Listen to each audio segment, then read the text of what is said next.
Hello, and welcome to Old Scary World. Today we'll be talking about something very relevant in the news. As I'm sure some of you have heard, there's currently a series of giant rainstorms and windstorms affecting California right now.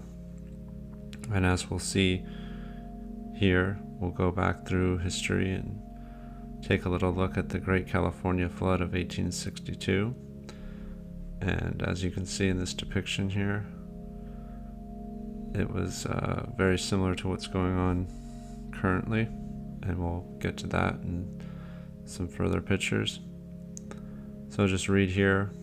Beginning on December 24th, 1861, it rained for almost 4 weeks, created an island sea in Orange County, lasting about 3 weeks with water standing 4 feet deep, up to 4 miles from the river.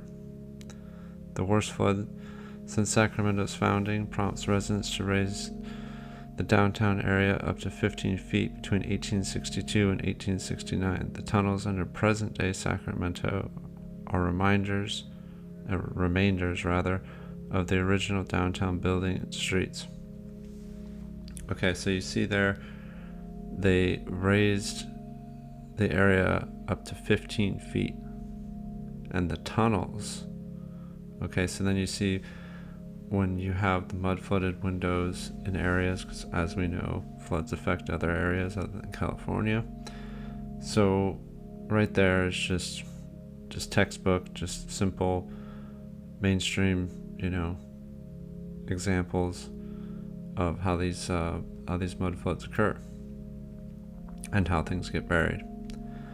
So kind of the point of this video is to show that this can happen again, and it will happen again. Experts are predicting a mega flood in California within the next 50 years. We're overdue, actually. And I have some pictures to kind of help explain how that works with the rivers and the mountains all kind of feeding into the valley of Central California, and how that plays out with snow melt and all that kind of stuff. So here's a picture here after the flood in 1862, and that's coincidentally, this is funny, is it started at the beginning of the year, just like this one. So the beginning of 1861. Okay, so and now the reason I chose this picture here was, if you zoom in, there we go, sorry about that, is this guy here. He seems a little like, I don't know if it's just the hat, I don't know, there's something about it, just seemed a little strange. You can't see his face either, but that just kind of poked out at me there. But and there's some other sinister looking people back here, obviously, doing the best they can. You got the old brick and all that kind of stuff. Okay, and then the other thing that was weird is this here is flat with the water already. So, I guess there could have been stairs or something, but just seems a little weird. Other than that, I guess it's pretty normal. Okay, so here we see, again, with the big brick buildings here, and then the cheap signs. Okay, and then we got some people here. It's all canaled out. This is basically happening right now. Okay, and this would be the perfect time for our old buildings to disappear. They could say that it was affected by the flood, it was affected by mud floods, if you will. And they can just, tear down building, cover up the basement, all that kind of stuff, and it'll be somebody else's problem in another 100 years or so. And that's the funny thing with this kind of stuff. It's who's to say what people will be going through picture-wise in another 100 years, talking about the civilizations that we currently live in. But yeah, moving on. Okay, so we see an aerial photo here. Okay, now what's funny about this is, how was this picture taken? If this was taken in the 1800s, in the 1860s, how was this taken? There was no airplanes. as like a hot air balloon, you know, some type of airship or something like that. I mean, it's kind of funny because supposedly this photo's from that era. So I don't know if there's no real big mountains, and they didn't have like zoom lenses and all that kind of, I don't know. That's a whole other mystery, I guess. But it's interesting how they were able to get this vantage point. But what you see here, okay, really old, weathered. These churches weren't supposed to be very old. It's 1863. So California was only, you know, supposedly settled by Europeans for, I mean, you count the Spanish, but, you know, other than that, this isn't Spanish construction, even by, you know, mainstream narrative. So yeah, so what's up with that? And then, okay, moving on. So here's some like data here. So this is the areas that were affected, and this is the same areas that will be affected, and we'll have a future model later in the video. But this is the area. So this whole area here, so this is 1/3 of the agricultural area, and that's in the data. And you there, down here, okay, not so much here in the Mojave Desert, but about 30% of the agricultural land was affected in the 1861, 1862, and remember, it rained for about 4 weeks. Now that can definitely happen again, and if it does, with the burn scars, especially up in this area, down in this area, okay, but especially up in this area on the burn scars from the wildfires, the water just rushes down into the valley, creates a mud flood. So this whole area that's white, theoretically could all get flooded again with mud here in the San Francisco area, okay, through the tributaries and the delta, okay, and into the San Francisco Bay. All right, so that's just a, you know, little example there. Okay, so this is currently like what's going on. Okay, so this is the kind of stuff we're dealing with here in California, as I'm sure some of you have seen on the news. Okay, so, you know, when people ask, oh, when's the next mud flood? Well, it's happening.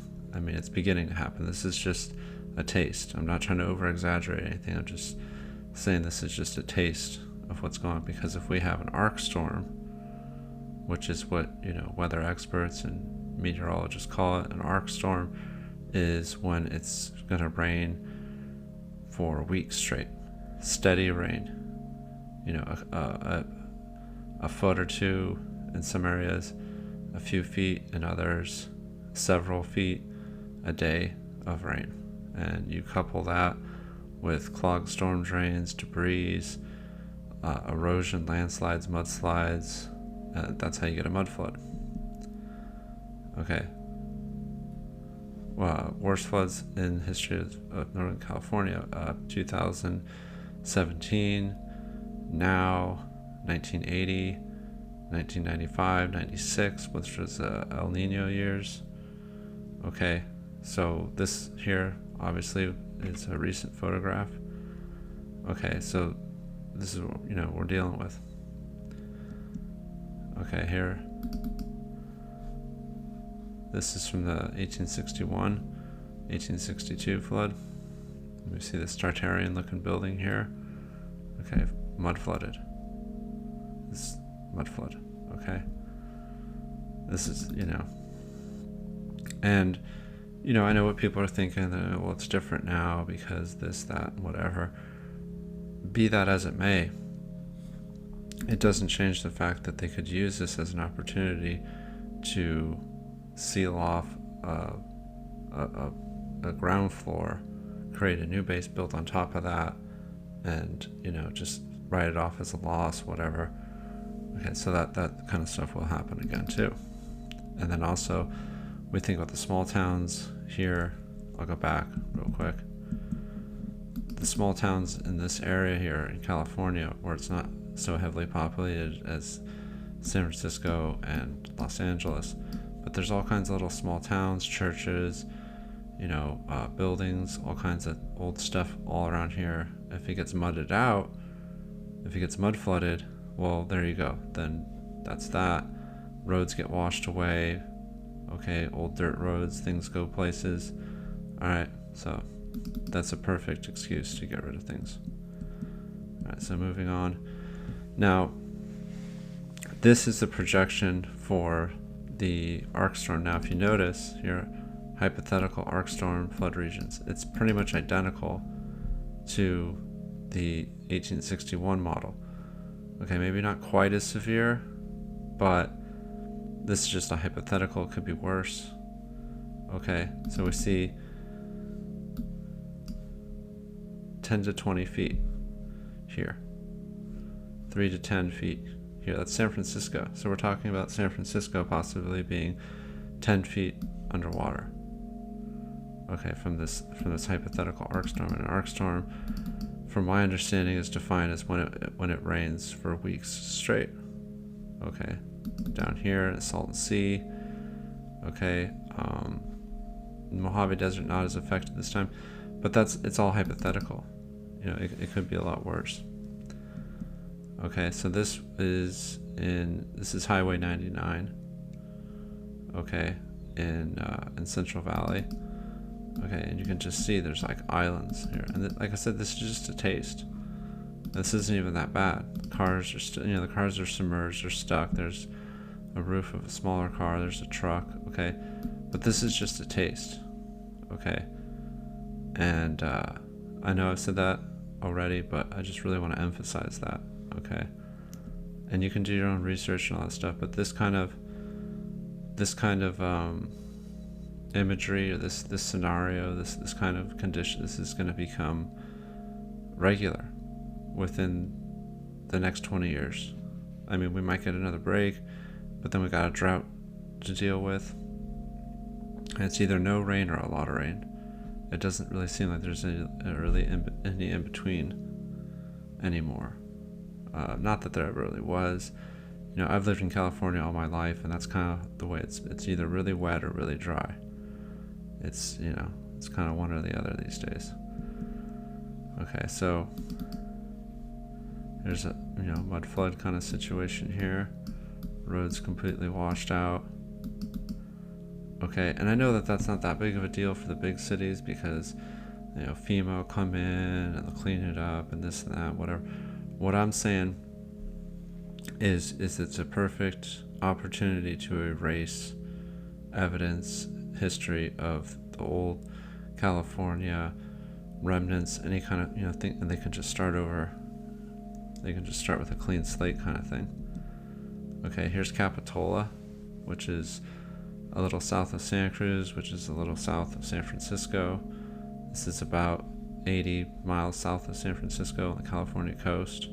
You know, I've been here, I've walked along here, I know this area pretty well. I've walked on this wharf, this pier here. Okay, well, it was destroyed today. I mean, the waves just, they took it out, and this pier had been there for 80 years, I think, something like that. And, you know, they're going to rebuild it and all that kind of stuff, but still, this kind of devastation that we're dealing with here. And this is back here, can't really see it too well, but back here, this is a river. This is like a giant creek that feeds directly into the Pacific Ocean. So that's getting inundated with water, and it's mingling with the ocean right here. So it's like brackish, because it's like a mixture of fresh water and salt water. So this whole area here is like brackish water usually, but it doesn't normally spill over onto here. Okay, these houses, these little bungalow things, all these different colored ones, these are all basically ruined. I mean, they're all water damaged. These are all going to have to be, you know, I don't know what the right word is, dried out, I guess, basically. And then there's a bunch of other stuff over here. All these ones got hit. You guys can look it up. I didn't want to play anybody else's videos or anything, but yeah, there's all kinds of footage of all this stuff getting hit by waves. There's all kinds of devastation. Okay, mudslides. Okay, landslides here. See, they tried to put up a fence in the past to try to stop something like this. It did nothing. It was absolutely useless, as you can see. Okay, big rock slides here. And this is happening all over California. This is just a fraction of what's going on. Okay. And then here's a little woodcut here, kind of comfy looking. These guys are on their boats here. And this is the kind of pictures you can find of what's going on now. There's people in boats going around San Francisco, up in Northern California. Sacramento is being affected, the capital, California. Okay, so it's just history repeating itself. Okay, but we have this opportunity now. We have to try to see what doesn't come back, what doesn't get restored, what doesn't get repaired, you know. And so this here is after the flood in the 1861 to 1863 flood. And what it is it's from a place called, let's see, I have it here. This place is called Agua Mansa, and it was established supposedly in 1845, and it was in San Bernardino County. Now, the reason I included this picture is, to me, this tree looks like a wraith. You know, it looks like a sinister, you know, hooded kind of figure, and he's got the bell. Now, obviously those, you know, in the research community, the old world, they know about the bells, you know, and the destruction of the bells and the hiding of the bells and all that kind of stuff. So then it's chains, and it's really sinister, you know, I gotta say. So this, and I might do a video about this settlement, because it deserves its own video, to be honest. But it was devastated by the flood back then, and there was a poem that was written by one Don Pierto, and he said, the 22nd of January, a disgraceful atrocity below a great current because of God's will. And I thought that would be a good poem to end this video on. So with that said, as always, thank you for watching. Goodbye.